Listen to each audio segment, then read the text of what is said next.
Dans l'ancienne Égypte, les femmes avaient de nombreux droits, contrairement à ce que l'on pense.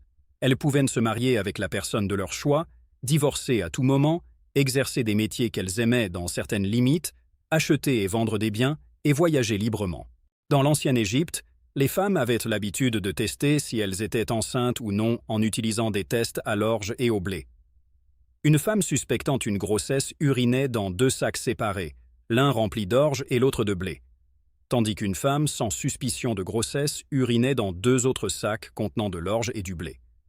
Elle déterminait si elles étaient enceintes ou non en fonction du moment où l'orge et le blé commençaient à germer.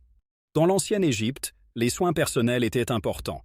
Étant donné que la mauvaise odeur n'était pas bien vue à l'époque, ils avaient trouvé divers moyens d'y remédier. Pensant que la mauvaise odeur venait des cheveux, ils se les rasaient. Ils utilisaient des mélanges de cannelle, de citron et de diverses fleurs qu'ils appliquaient sous les aisselles comme une sorte de déodorant. Ils se lavaient avec des savons doux fabriqués à partir d'un mélange de chaux et d'huiles animales. Même aux travailleurs, on donnait du parfum et diverses huiles en guise de salaire hebdomadaire. Dans l'ancienne Égypte, les soins personnels étaient importants. Étant donné que la mauvaise odeur n'était pas bien vue à l'époque, ils avaient trouvé divers moyens d'y remédier. Pensant que la mauvaise odeur venait des cheveux, ils se les rasaient. Ils utilisaient des mélanges de cannelle, de citron et de diverses fleurs qu'ils appliquaient sous les aisselles comme une sorte de déodorant.